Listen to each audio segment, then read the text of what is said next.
get signed to one of the most iconic record labels in music history, proceed to release an album that is universally praised, then you seemingly vanish? Confused? Yeah, me too. Hey, I'm Jay. Let's talk about Remy Shand. Born on October 14, 1977 in Winnipeg, Manitoba, Canada, his father Doug Shand was a construction worker and a carpenter, playing music as a hobby, while his mother Remy Shand was a writer and a poet. Growing up in the West Kildonan suburb of Winnipeg, he started playing his father's musical instruments at age 3. Upon graduating elementary school, he could play the keyboard, guitar, and drums and knew how to use a reel-to-reel tape recorder. Around this time, his parents were escorting him to professional music gigs, playing for garage bands such as Mother Junkie Figure and Chelsea Drugstore. For the first half of high school, Remy was homeschooled by his mother. One of his bandmates, Jarek McNabb, convinced Remy to attend the later half of high school at Garden City Collegiate, also located in Winnipeg. Here, he studied in-ear training and improvisation. However, educationally, he barely made it. As time progressed, he played with other Winnipeg indie bands like Leader House, Load, and Further. However, he eventually realized that collaborating with other musicians was not for him. As he put it, in bands, you get to the point where a lot of time you end up stepping on someone's vision. Why create more politics? In my case, I just started doing my own thing. Unable to return to homeschooling, he dropped out of formal schooling with his parents' go-ahead. Remy summing up these years, they said, "Okay, we'll give you 3 or 4 more years to get it together musically," and I just went after it. I'm going to be working on repaying them for all the support they gave me for a long time. Repaying his parents came in the form of using his Motown advance to finance a vintage clothing business that his mother operated through eBay. When Remy Shand reflected on Remy recording in the family's condo, she said, "You could hear him through the walls. He got creative at night, and we were sort of trying to keep things quiet. It was okay, because he was always a hardworking, motivated person." It was during these years that he would buy cheap mics from pawn shops and make recordings in his parents' condo. Remy would then take these recordings to Bruno Delot, assistant manager of the Winnipeg music store Mother's Music. Flabbergasted at how good Remy's recordings were, Bruno helped to circulate these recordings through his music store. Eventually, they ended up in the hands of former Winnipeg DJ and Toronto-based artist manager Steve Warden. Steve secured a record deal with Universal Music Canada and then Motown Records to help distribute his music internationally. It was through these entities that on March 12, 2002, Remy released his album The Way I Feel to the World. Now, for me, at least elementary and high school me, my parents made it very clear that TV was off limits until my homework was done. However, there was no limits to listening to the radio. Not wanting to do my homework in silence, the radio was always on. Listening to urban music was always a challenge as there was no station dedicated to the genre. However, this changed in 2002 when Toronto finally got an urban music radio station, Flow 93.5. Naturally, my radio was permanently dialed to that station. One afternoon in 2003, while sitting at my desk completing my homework, Remy's Take a Message began playing on the radio. When I heard, "Oh, that is serious that we're living life, did you fail when you found that you paid?" It had me wondering, what is this? In a good way. I liked the groove that I was hearing.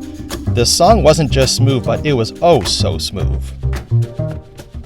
Naturally, the moment I had a free weekend, I would make the trip to HMV to buy Remy's album.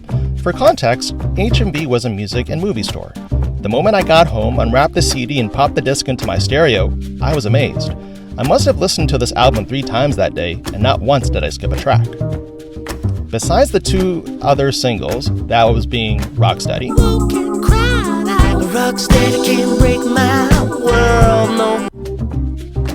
And The Way I Feel. This life, there's no surprises. So good, I can't defy it. My personal favorite was Liberate. You've already made your plan. I could see it in your... At the time, and still true today, music was dominated by American artists. But to turn on the TV and see his videos playing on BET, to tune into American radio and hear his music playing, to read the news and find out that an artist from Winnipeg charted on Billboard's top 200 albums, besides making great music, Remy was a sense of pride. The accolades didn't stop there. Shortly after its release, it won a Juno Award, was nominated for 4 Grammys, was a #1 hit for 6 weeks in Canada, and was certified platinum in Canada. You might say that the album's success could be chalked up to the honesty of the material and the realistic circumstances that resulted in its creation. When describing the creation of the album, Remy said, "I wanted to be a producer first, but coming from Winnipeg, I couldn't find anyone to sing my songs who was into soul music. So I put my best foot forward, grabbed my Earth, Wind and Fire record and said, that's my range. I could do the falsetto like Philip Bailey, so I began studying the vocal stuff just like I studied the bass guitar and everything else." Now, what's happening with Remy today? Well, that's where things get a bit hazy. He married Michael Watson in 2001, but they divorced in 2006. In March 2010, he unfortunately lost his mother due to cancer. In a surprising turn of events, in May 2013, he began posting on X, formerly known as Twitter, and released new music via YouTube and Apple Music. I wish I had the foresight to capture his postings, but I was pleasantly surprised in 2013 when I saw his YouTube page appear on my YouTube newsfeed. I was even more stoked when I saw his new songs on Apple Music. It was during this time where he released the single Where Are We Going?, the single Springtime and Politician, and the EPs Archives Volume 1 and 2. Unfortunately, Remy has since closed those pages and removed those songs. Why was this done? Who knows? However, on March 3, 2002, he did offer some insight of his current happenings. Via a press release from Universal Music Canada to celebrate the release of the vinyl version of The Way I Feel, it was revealed that he transitioned into electrical engineering. About the transition, he said, "Motown was one of the few studios that built their own gear. I think that inspired me to become more than just an entertainer. Modern music has always been dictated by technological advancements intertwined with cultural movements. Song and dance have been around for ages, and I would like to encourage more artists to evolve beyond that cycle, separate themselves from the pageantry, and get heavy with the recording arts and sciences. It's time to step into the future and innovate." Besides that statement, not much is known about this man. Now, personally, I believe that Remy's contributions to music is beyond the solid and timeless music that he released. Firstly, he honored the vocalists and multi-instrumentalists of the past and has given the current and future generations a stage to build on. Just like Stevie Wonder, Marvin Gaye, and Earth, Wind and Fire laid the foundation for Remy, Maxwell, and D'Angelo to create the stage so that The Weeknd, Sam Henshaw, and Tom Misch can showcase their art. Secondly, he is a living example of what owning your own vision looks like. While listening to The Way I Feel, I was always struck by how cohesive the album is. Each song flows to the next, forming one continuous groove. This is only possible if he wrote, performed, and produced each song. And if you look at the liner notes of the album, this was the reality. Interestingly enough, the music video for Take a Message foreshadowed this, as there is a scene where Remy is literally performing all the instruments to that song. All this adds up to the relevance of his music. His music sounded fresh in 2002, sounds fresh today, and will probably sound fresh to future generations. Now, if you haven't already been motivated to do so, please check his music on the streaming music service of your choice.